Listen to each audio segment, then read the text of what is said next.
Let me start out by saying, number one, there is no question. Teachers are underpaid for the job that we have to do as teachers. I've always felt that. I felt it in the classroom as a teacher, and I also felt it as union president.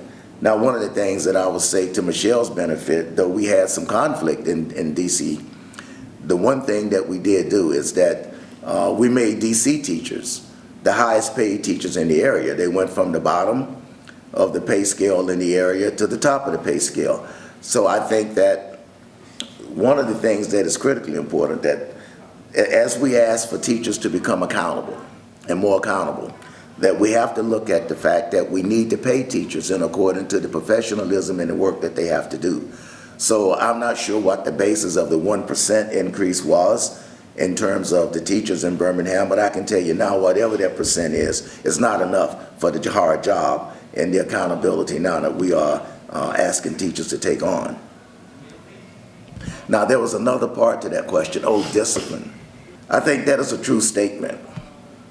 One of the criticisms I've had pretty much of especially public school systems in general, that public school systems don't seem to take discipline very seriously. I hear this from teachers all the time, is that they feel that they don't get the kind of support in terms of student discipline within a given building that they need. Now, it's a shaky ground, because in many cases, as I've talked to superintendents about student discipline, the first reaction for most is, well, it's teachers' classroom management.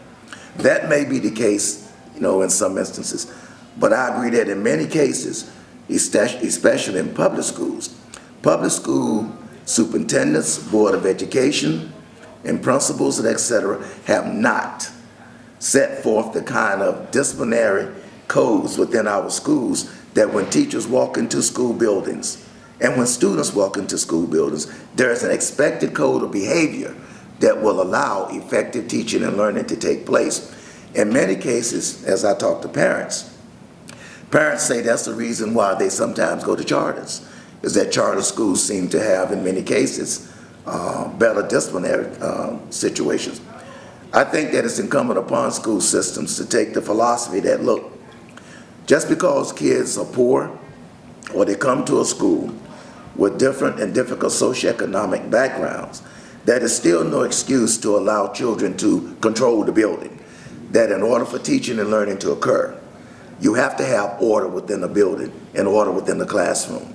And I think that would be a great cause for all unions to take up. If you really want to support teachers, finally begin to address the issue that you got to have an orderly environment in which to teach.